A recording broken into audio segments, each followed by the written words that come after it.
Hello, everybody. Welcome to this conversation. Uh, I've been working with AI platforms since the late 80s. And over the years, I've seen the evolution of it go from scientific curiosity, unique applications to everybody talks about it. And in the conversations we had at the Institute, one of the things that came up was, well, how do we help uh, fellow technology experts and executives deploy technologies like that, and what does it mean for the enterprise? So I looked around and I asked for people that I've worked with directly on multiple projects, and to have a dialogue about AI in the enterprise and AI in scaling in the enterprise. Norm has been leading AI projects mostly on Department of Defense applications in this field since the 70s. He has been a friend and mentor and taught me the difference about the semantic web and expert systems and a few other things along the way. 𝗂𝗵𝗵 has been held multiple CTO roles and has delivered multiple enterprise level solutions, both on the enterprise size and the vendor size, including AI platforms. Larry Skelly and I have worked together on a number of projects, and he has been developing and delivering enterprise solutions for 3 decades. And for the last couple of years, he's been focused on running an innovation lab, exclusively focused on advanced technologies and AI. And then Dr. Alexiou has been one of the pioneers bringing AI in creative environments and understanding and advocating the use of AI in an education, especially when it comes to educating entrepreneurs and business majors and applications for that. So with that, I'm going to set the stage and then let's see if we can have a fun dialogue. So there's a couple of observations that I've made that are going to be kind of the theme around this discussion. The first one is, I don't know if any of you remember the commercials with Mikey, where a bunch of little kids would pick up stuff and say, "Oh, Mikey will eat it. Mikey will eat anything." Well, AI has become Mikey. The sound bites that surround AI are the same like the ones we've heard since the beginning of computers and pretty much any new technology, cloud, web, etc. AI is not a thing. It is a complex, multifaceted collection of technologies, neural networks. When I built my first AI platform, it was all about neural networks in the late 80s, early 90s. Then machine learning, natural language processing, decision support and expert systems, large language models, generative AI. There's not any one of them that defines AI. AI is a collection of technologies. And what's really fascinating is each one of them it's at a different stage of maturity. Developing and deploying enterprise scale solutions using AI looks different depending on the industry. And there's things like indicators for maturity of each technology. And my classic indicator is there a DevOps structure or model for that technology? Because if there isn't one, that means people are not focusing on operationally deploying that technology, or they're not at the scale of an enterprise of doing that. And there's one thing to get an individual within a company to use ChatGPT or Perplexity or any one of those things to generate some documents, get some ideas. It is another thing to develop a corporate AI application and open it up to the users in the enterprise or your customers. Um, the other point is that there's a lot of people that believe that once an AI, however you define it, can provide 80% of the functionality a human does, it can be deployed at the enterprise level. But which 20% is it not going to do? In some industries, 95% of the work done by humans is mundane, but in an asymmetrical risk environment, that 5% is catastrophic. If you miss it, could be a catastrophic impact.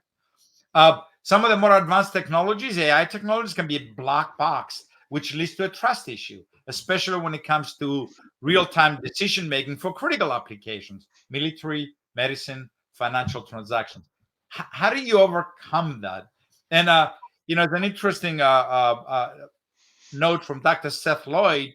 And if he's right, it's fascinating because he says if you use every particle in the universe, you could only register 10 to the 90th bits. And if you make that binary logic, it's about 300 variables. So if you have any AI model, no matter what the technology, that processes more than 300 independently interacting yes and no variables and try to understand it, saying like, oh, I need to fully understand the universe. So how do you do that? The most advanced users of technology are ones who very narrowly apply to specific problems, clear boundaries, and clear understanding of the risk. The Department of Defense was one of the earliest users of AI technologies, and those working in that sector have learned a great deal about building and deploying AI technologies at scale. What can the commercial sector enterprise learn from that? And the last thing is the current fascination with generative AI and the anthropomorphic language surrounding it. And I know it's not technically correct, but we use hallucination, for example. It brings a whole new set of near magical capabilities and a new level of complexity. And as Carl Sagan said, any sufficiently advanced technology is indistinguishable from magic.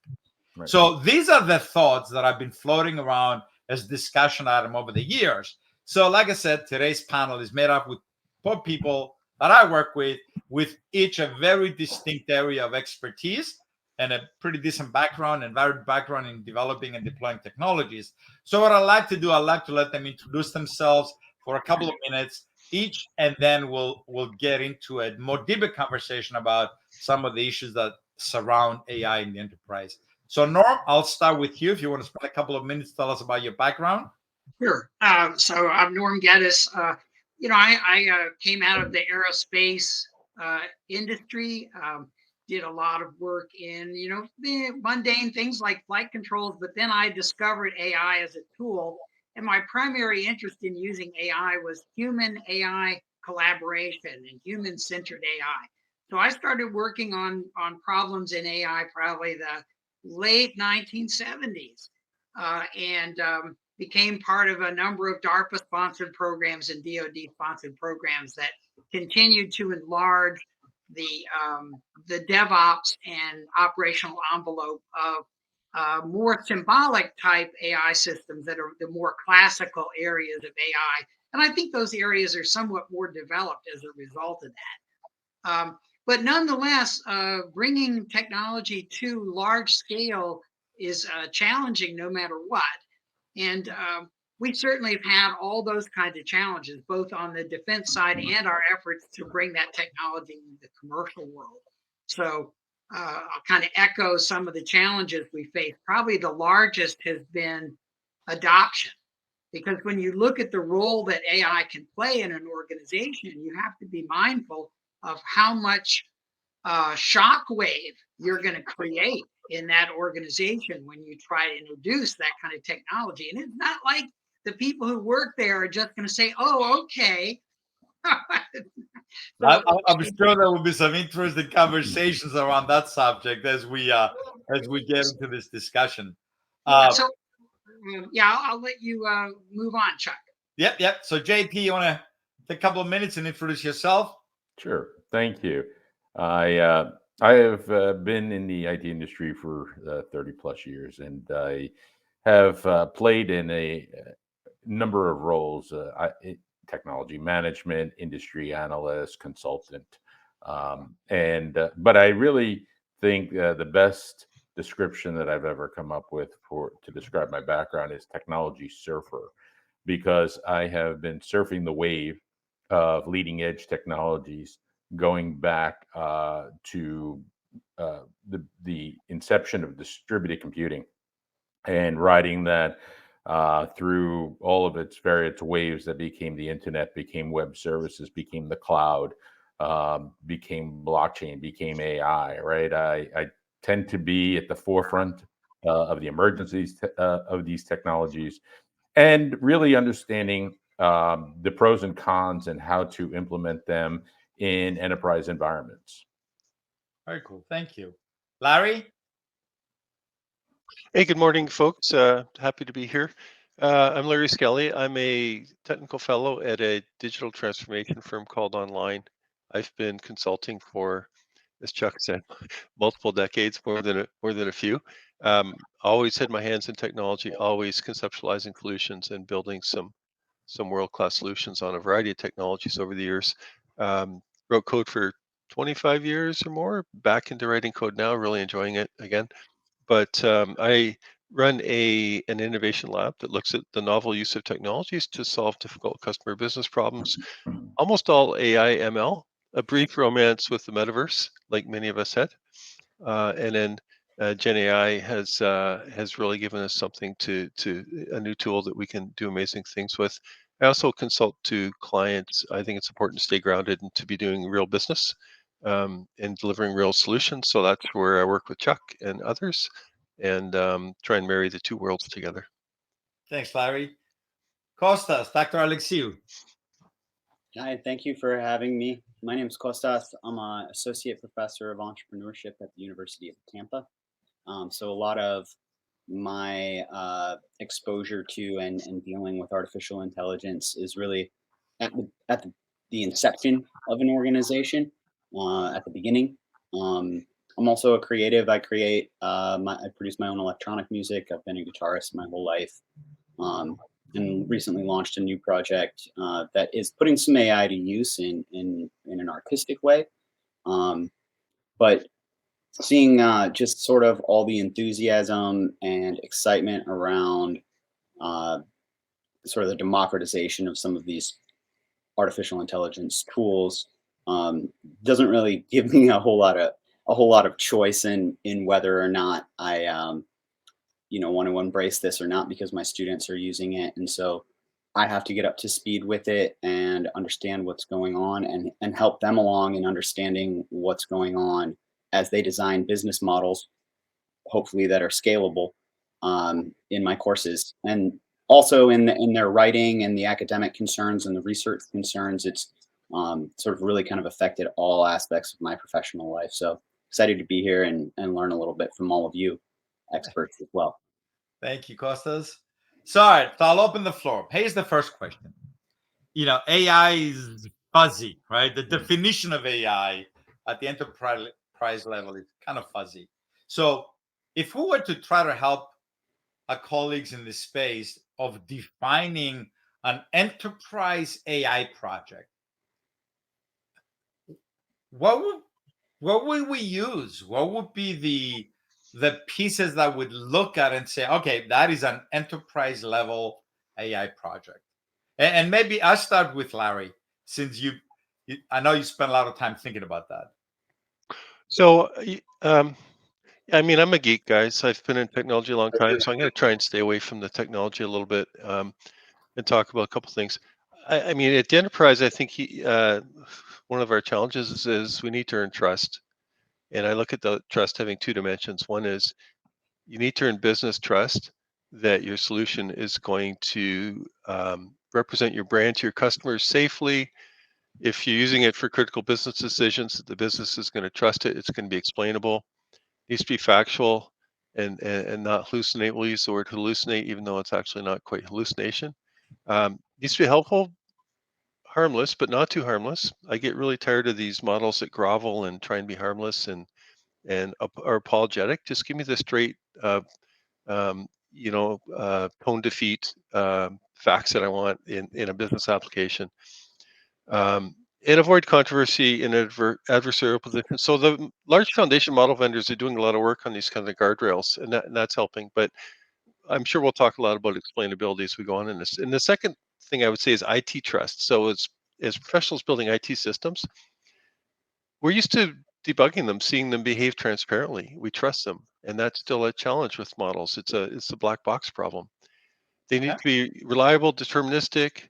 They need to provide all the security attributes, CIA, that we need, confidentiality, integrity. And they also need to resist the new attacks that we see for the new attack surface, which is prompt injection in these models and their content. And then satisfy non-functionals. Can't forget about performance, which is not great right now. availability, scalability, capacity, and all those things. So I Okay. think if we look at trust as being a key requirement, that will go a long way for us. JP, what do you got? Go Yeah, ahead. yeah. So I think Larry did the expected thing from a group of technologists. He dove right into the ground floor, which is what we should do. But last night I was thinking about the preparation for this, and what was apparent to me is how much of the world, and it was triggered by one of the comments that popped up in the studio about generative AI not being understood by the general masses. We've all been trained as a world by science fiction as to what artificial intelligence is. iRobot, HAL 2000. I mean, there is a certain amount of bias to what people expect when you use the term artificial intelligence, that this is where their mind goes. It's natural. It was delivered by our media. We almost have to help the rest of the world understand where we are in the formative stages of that scientific vision, right? What is this relative to HAL 2000? What is this relative to iRobot, right? How far away is what we can do today to that, right? It's a relative understanding. It's teaching the relativity instead of trying to define from a ground floor in a way that people will get lost. I don't know exactly 100% the right way to deprogram people based upon now that we've really entered the AI era. I mean, it's always been there. It's been there for 30 years. But I mean, I had books that I bought in 1980s that had 4 volumes on artificial intelligence that came from the Columbia Book Club, right? They were a 4-volume set. Each book was that fat. So it's been there as a concept. All of these technologies, the algorithms that underlie this have been there, been thinking about for years. Compute power and memory, obviously, waiting to catch up to drive it. But now people have to understand where, what does that all mean today, now that it's becoming cost effective to be able to finally engage and start to build this out. All right.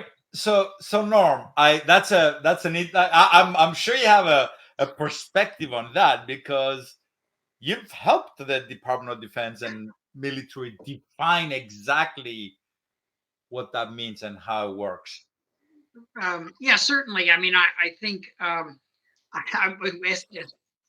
JP was talking, I thought back to 2002, 2003. NBC used to have a show at the end of the year saying the 10 most dangerous things to humanity. And so in 2003, AI was number 7 on the list.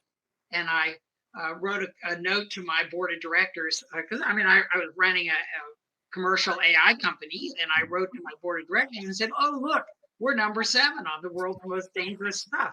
And then the next year, with AI was number 5 in 2004, and I said, "Oh, look, we're moving up in the world." But no, I think expectations about AI fall into this sort of mythical category that JP was talking about. That we have to be careful about it, because AI is in some ways like nuclear power. You better be paying attention to what you're doing with it. But on the other hand, if you are paying attention and you do understand how to use it, it can be an extremely useful and powerful thing. And so a lot of the work that we did in the 80s and 90s and into the early part of the 20 up through 2010 or so was all focused on how do you develop confidence and trust? What level of a test and validation and demonstration do you have to have? Now, I tend to be a model-based practitioner. So we have models of the behavior that we want, and we're using the AI to produce behavior that we want to produce because the business case says, I want this kind of behavior. And so that's a lot different than the world of generative AI. It's an interesting perspective. So hey, Costas, if you think about that's an interesting. JP always brings it back to, hey, go back to fundamental principles, right? First principles. That whole notion of this social mythical thing that is in people's heads about what AI is. I mean, if anybody's exposed to it hands-on, I mean, I do it on a secondary level when I come talk to your classes, but you're dealing with it every day, right? I mean, what do people think? I mean, what is is it the HAL 2000 view, or is it Eve, or what is this AI perception in the younger people that are and your student people right now, the student environment right now? Yeah, that's a great question. I think it's good perspective to hear as well. There's definitely, I mean, granted, I'm dealing with business, mostly undergraduate business student. Although we have a master's degree in entrepreneurship, so we do have graduate students, but most of them have almost no kind of computer science background, limited understanding of statistical models, aside from whatever their core statistics class they had to take in their undergrad curriculum. So they really don't. There's a serious lack of understanding, I think, in fundamentally how these algorithms operate and how they function. And they're seeing on the student side, they're seeing these things basically operating magically and assume that they can just do whatever they want with them. And every single day, I hear a new AI-based business concept, some of which have some merit and some legs, some of which I have no idea how to evaluate. And almost universally, students really just don't understand what's going on the back end, on sort of under the hood. And I personally, I believe that if we could improve that somehow, we probably would have much more effective deployment and scaling of AI within enterprises, just by kind of leveling the playing field and having everyone speaking kind of the same language about it. But that in and of itself is a challenge too, and sort of getting adoption across an enterprise, whether it's a for-profit company or a large university like this one. You're going to have a lot of different sort of takes on that, and that in and of itself is a challenge. So, I'm curious when we're talking about these sorts of AI enterprise level decisions, like to go back to the original question, Chuck, because I thought it was a good one. What exactly constitutes an enterprise level artificial intelligence strategic decision? If I put a chatbot on my website, is that really the same thing as some sort of large language model that's kind of like incorporated into the value proposition of my company? I'm curious about what your thoughts are. Well, to me, that's computer assisted versus AI, right? We have a test that it's been around for years. Most people are unaware of, called the Turing test, and the Turing test will tell you or provide a range for completion of being most like a human in response. And that includes inference and reasoning and logic, as well as conversational technique, right? So there is a measurement, if you will, of how good a technology approximates humanity or a human being operating. And so the chatbot is great at being able to infer based on past patterns, but it's pattern recognition. And it's computer assisted. I think, which is a subset. Let's not say it's not AI, but we have these categories, these subsets of artificial intelligence, and one of them is a computer assisted. Another one is automation. And all of them are subsets of the ability for how much can the computer do, or I should say compute do, on behalf of the overall intended outcome without human intervention. All right. So let me go ahead. yeah, let me talk about that, because I think we need to view AI as a new hammer, but it's a tool that we can wield. AI is meant to augment human ingenuity, and in very few cases can it replace it. There almost always needs to be a human in the loop. Nobody in any sensitive industry will tell you that they're letting AI make unilateral decisions. They're human curated. And I'm doing a project I can't talk about too much, but building conversational ability for very, very sensitive, long, stateful discussions on very difficult topics. And I'm a big fan of an author named 𝗂𝗵𝗲 who wrote The Experience Economy, and he wrote a book called Authenticity. And I was really excited. Joe, I'm going to read your book, and I think I can apply this to how we can make an AI assistant more authentic, more humanistic. And after reading the book, I realized, no, that's exactly the wrong thing to do. That's being completely inauthentic. It's just a model. It's a model to assist people. And if you represent it as anything else, that's completely wrong, and you're completely failing. All right, so here's a question, and it's funny how Costas set the problem stage without actually realizing probably he did it. There is two parts to this, right?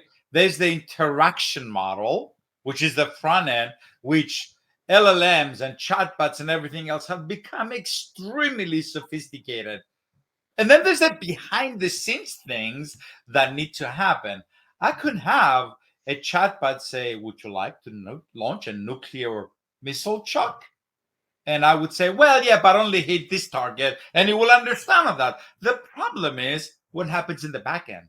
What is all the controls, what are all the checks? So I think the notion of, I think what's the word that you used the other day, Larry? Confabulating. We're blending the interaction capabilities, the language capabilities with at an enterprise. It's not just enough to have a chatbot that reads the web and gives you whatever is in the web. It actually has to mean something. So let me ask you a question. Well, let me hold Chuck before you ask your question. Yeah. You brought up something really interesting, because I think some of the more interesting aspects of this research have been the generative AI that have been two generative AIs that have been pointed at each other, training each other, and the deductive work that all of a sudden starts to emerge from them training each other. They start, we've seen things where they've created their own language. Yeah. We've seen where they have found their way into systems that they should not have, with access should not have been granted, right? They start to do mischievous little things that we never would have expected as part of the training effort when they're training each other, when it's not human control training. So you can just point a bunch of these things at each other and say, wonder what happens. But it would be like, just let me set up somebody mentioned a nuclear power plant earlier. Let me just set one up, see if I can get it to work. It's really not a good idea. Very controlled experiment. Fair enough. All right, so here's the question. It's along the same lines, though. If you're on an enterprise and you're going to scale something to an enterprise level, you got to have a baseline, right? I mean, otherwise you're talking to yourself. So what would you use as the metric to set up a baseline for an AI project? Is it, Costas deals with students coming up with all these great ideas about launching a business. Is that the launch of a new business or a new model? The baseline? Is that the economic impact? Is it the number of users that are going to get access to it? Is it the level of risk?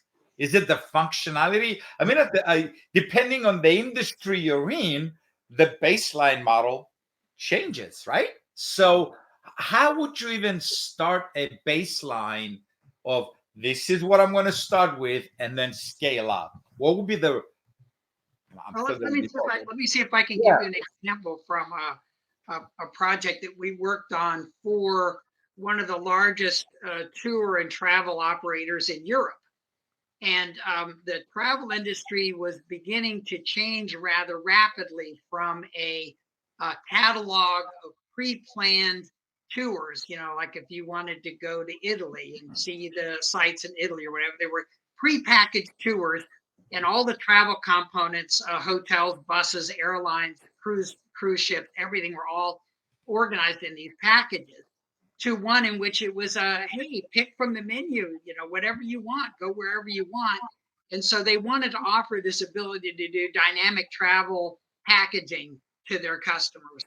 And so the business case really was driven by the demand for something that was more flexible than, and they knew that they needed to have a whole bunch of built-in components that had to be there to be able to do this. So so like I said, it's an example of a business case where the demand was changing in a way that their previous enterprise structure, their whole offering had to change as a result of the change in the demand profile from the outside. That's just one example of a business case. Chuck, I want to jump at something you said. I can't believe you said it. You said as one of the possible factors the word risk. Like, risk is non-negotiable. Like, it's absolute. You must do AI risk assessments with every AI use case you have in technology introduced. So it's not something that we want to measure. It's an absolute. But I mean, if I had to pick something, I would say it's adoption. It's business users trusting a solution integrated into their workflow so that they can use a solution without changing their workflow. Because if you change it, they won't do it regardless of the benefit. And the business trusting it, understanding it, using it to achieve business objectives would be the baseline that I would want to measure it against. All right. Time to value. Yeah, time to value, I think, is critical. Yeah. Right. That's it. And that is unlike other things that you do in the enterprise, like set up an ERP system or bring in an IT automation. It's a lot harder to discern that time to value. There's costs associated with using the technology. There's costs associated with potential loss of information because people don't know how to properly use the technology, or as Larry said earlier, we don't have the proper protections in place for this type of technology yet. Then there is the upside, right? When I allow my people to have this, I'm seeing increase of productivity of 50-60%. So is that what I want? Are they? But is the productivity in the right areas, right? So to me, you need to hire somebody who understands the dynamics of this from both the technological and business perspective. It's not the CIO. I'm sorry.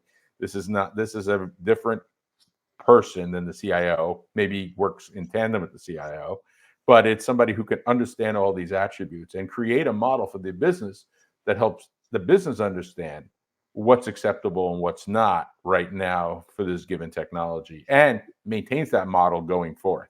Yeah, that's a different dialogue session, because we've been having a lot of discussions with the fellows at the Institute about what's the difference between a CTO, a CIO, and a CDO. There are three different jobs, different skill sets, right? But let me ask you a question. Let's not be all 100% serious. Let's think about this. I'd love to. We've all dealt with it. So how do you work with your CEO, a client, an entrepreneur, a student, anybody who comes in to you or us?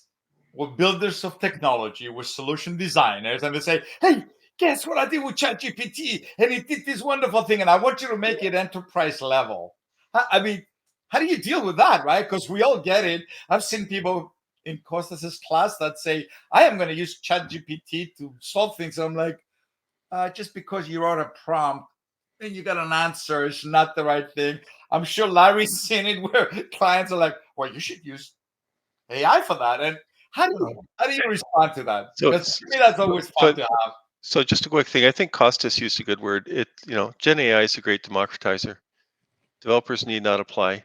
We have founders in our startup and other business users who come in the morning and they worked up all night and they got this amazing concept in ChatGPT and they think it works, but it's not reliable. It's not consistent.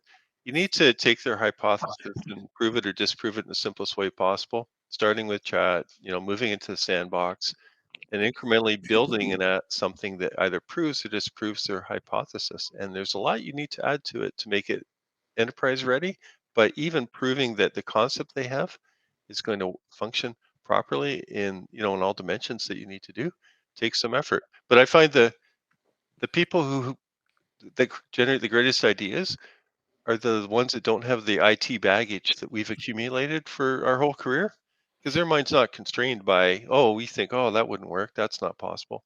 No, they don't know, and they create unbelievable things. It's what I've seen. Norm, I'm sure, yeah. What do you think? you made a point there, Larry, that I think is worth kind of talking about for a moment.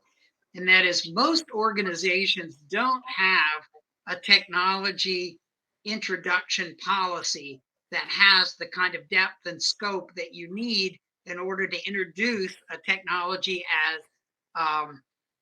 potentially disruptive as AI is. And one of the reasons the Department of Defense has been able to do what it does is because it has this huge, powerful infrastructure that's extremely well funded specifically to develop, test, and validate and deploy new technology. And so you can, all the commercial companies I've worked with, there's really only been one that actually understood, hey, I'm going to have to build a whole new team. I'm going to have to invest in a whole new bunch of people inside my company if I'm going to actually be able to absorb and exploit AI at the enterprise level. I can't hire a vendor to come in and dump it on my computer and expect it to work. There's a whole lot more to it. But most commercial companies they're just not prepared to have that. And they need to either have an organization like that or partner with an organization that can play that role for them to help them with the technology introduction. So Norm, I know it's public knowledge, so I'm not revealing any classified information, but I mean, when you guys build the AI engine on the F-22 and now it's on the new plane, right? Yeah, yeah. When you guys did that, it was a breakthrough, rock the world kind of thing, but you didn't have exactly that. Frameworks, understanding the life and death decisions, but what the value of an aircraft is, the value of the pilot, the risk assessment, all those things were better. But okay, a very challenging and groundbreaking development, but within very clear boundaries, right? Yes. How do we do that in the enterprise? Because I can tell you that those controls that you've helped me understand over the years, they're not there. They just don't exist. So how do we, what's the answer? How do you work with, we being the industry, the technology industry, because at the end of the day, we have to develop, deliver, deploy, and operate these things. How do we put frameworks like that together? How do we get all the questions answered? Because and Costas hears me do it all the time to his students. The three most important questions: so what, then what, now what, right? And it's like, so what? It's exciting. Oh, I'm going to build it. Now what? How are you going to secure it? How are you going to implement it? Right? What are you going to do? How do we do that? Are there any frameworks? Are there any examples of companies that have successfully done this and deployed it outside of the military? Because you're right, the military's got a long history of doing this. So NIST has an emerging set of standards, and Europe is somewhat further ahead, I think, in AI policy and AI regulations. And I think you need to look at and adopt some of those frameworks around risk and other aspects of AI. And you're right, it's hard in the enterprise because it's expensive, especially for SMBs. Like SMBs come to us, oh, we want to do this, this, and this with AI. Well, they can't afford that overhead and infrastructure. So you need to scale it down somehow and still protect them. Yeah, I think one of the issues we have here is that it's been commercialized so very quickly. And now there's a race for commercial companies to earn profit.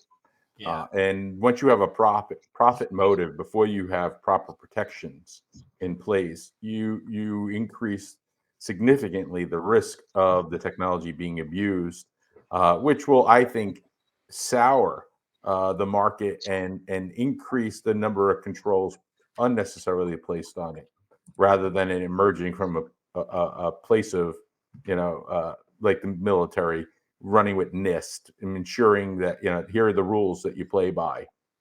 That with that missing, with those controls off, I think it will have a detrimental initial impact on the deployment and use of this technology. And we've seen some of that. We see backlash and lawsuits for people who feel like their copyrighted materials are being used without their permission. We've seen, in Costas' area, we've seen students using it and abusing it for, their schoolwork, right, and plagiarizing, right, themselves. So we're opening the Pandora's box, if you will, without necessary guardrails in place. So we got about 10 minutes left, and yeah, like I said, all four of you have a wealth of knowledge and different perspectives. So maybe I'd like you to kind of think about this question and think about it as a closing statement, because in the end, the people watching this webinar are people are like, I am in the enterprise. I am trying to figure out how to do this and how to scale it and how to take that one person's idea and make it an application. So if you were to kind of like come up with one question, or like maybe or two, the most critical question that leaders, and by that I mean the executive suite, right? What would be the one question that you say, hey, before you pitch or launch an AI project, ask this one or two questions, right? What would those questions be? And I tell you, mine are really easy. So what, then what, now what? Why should I care? What does it mean? What am I going to deploy? And once I deploy it, how do I run it? Now they're generic, they're not very specific. So each one of you, I'd like to hear, and because of your different backgrounds, what would be the one question that you'll ask the leader, or two questions you will ask any leader to consider when they're ready to do that? So, Norm, you want to go first? Yeah. I mean, I would say from a business perspective, I would say, what do I need to be more competitive? And does AI provide tools in its toolkit that can address one of my competitive issue problems? And then the third question is, can I withstand the disruption that's likely to occur when I try to harness this technology? Because all of my experiences with AI, no matter whether it's military or commercial, have always been disruptive to the owning organization without fail. We got to be able to handle that disruption.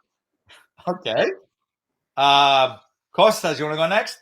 Sure. I think it's a great question, and I think if I were on the industry side of things, looking to implement some sort of AI-based solution or something like it, I'm going to want to know, first of all, what's the goal? Why are we doing this? And sort of attempt to start to define some parameters about the implementation of a specific piece of technology.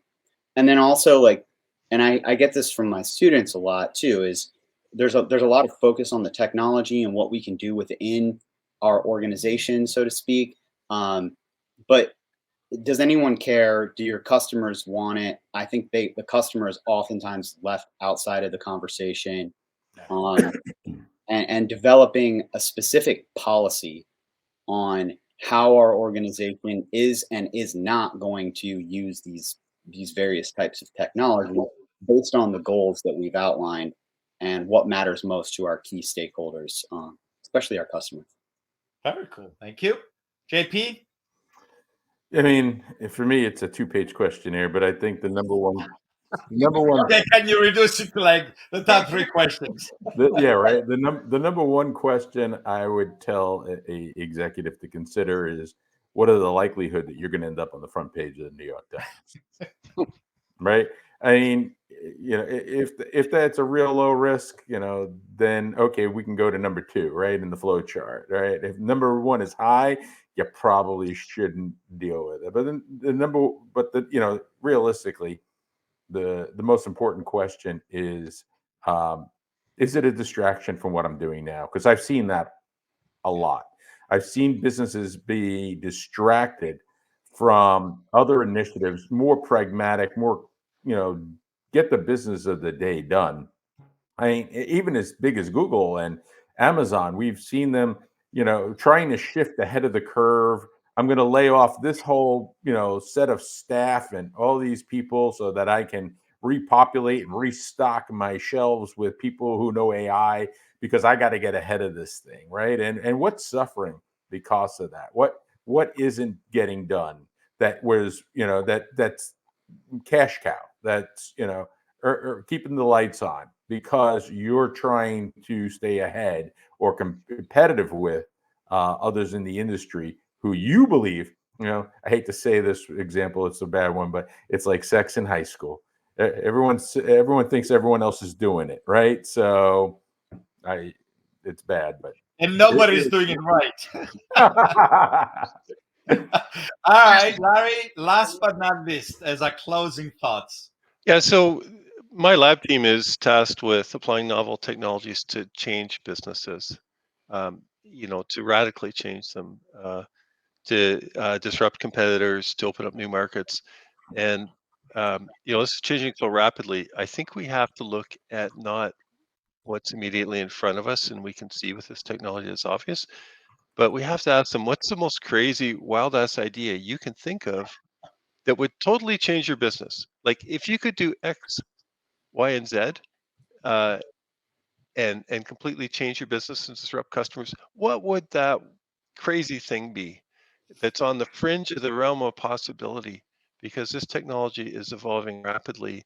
We can't look at what's immediately in front of us. We need to look at the fringes of exploration and get companies starting to use the tools to become familiar with them so they can explore that kind of concept. So I'd like to stretch your minds a little bit. And, as we build an innovation portfolio, we'd pick some obvious things, but we would try and pick some of these moonshot types of things to explore at the same time with them. That's it's interesting. You've all gotten to know each other a little bit through me, but our backgrounds are so diverse, right? I don't think any one of us could provide a comprehensive view that will incorporate all 5 of our views, right? Because we've got such different focuses. But here's the thing that to me becomes more and more pressing every day. It's that we are in it. We live it and breathe it every day. We know the complexities, the nuances of it. And there's a lot of people out there that viewed it as Mikey. Mikey will eat it. It's a simple answer. It's become a soundbite. And they launch these major initiatives without understanding of risk, for example. And I know, Larry, I know you were shocked that I discounted it to begin with, but that was the closing thought. I'm not going to discount risk. Asymmetrical risk is a gap right now. The understanding that a 10% failure rate is irrelevant if the 10% is an administrative entry in a logbook. But if your AI project, a 10% failure rate causes you to execute a transaction that's going to cost you millions of dollars on the trading floor, or kill a patient, or do any of those things, is not acceptable. And the last thing, which I purposely stayed away from because it's a whole different discussion, is this concept of ethics and how does that play in the marketplace. And the best example I'm going to close with is this. I was on a flight to Detroit and I sat next to a gentleman who was reading a book that I was reading. And I said, "What do you do?" And he said, "I'm an ethicist." So, how cool is that? What do you do? He says, "Well, I'm going to a conference to discuss the ethics of self-driving automobiles." I'm like, "All right, I'll play. Let's talk." So he gave me a couple of things, and they were like, "Well, like if the car's driving and it's got a choice between hitting a person and a wall or whatever." So I went through all those things and complimented me. He said, "Oh, you did pretty good." Because we got to a point like, "I'm sorry, I have no answer for that." But then he said the one thing that just floored me. He says, "Everything you've answered was from a practitioner's perspective." Imagine you're in sales and you're going to go sell a self-driving car, and you have to tell the buyer that if the car has a choice between hitting a pedestrian or running into a wall and killing you, it will kill you. Would you buy it? And that's when I was like, oh, crap. We haven't thought through these things, not even nearly enough. So enterprise deployments are not just the things that we've talked about. There's so many other aspects of it that I think they need to be taken into consideration that are not being talked about. And with that, I would like to thank all 4 of you. You have, as usual, made an interesting conversation. As usual, you contributed to the pool of knowledge, and I thank you for that. You have an outstanding day. Everybody have a great day. Thank you from the Institute of Digital Transformation for joining this dialogue. Thank you. Thanks, Chuck, for the opportunity. Thank you all. Thank you for joining our digital dialogue. Be sure to join our next digital dialogue on the first and third Tuesdays of every month.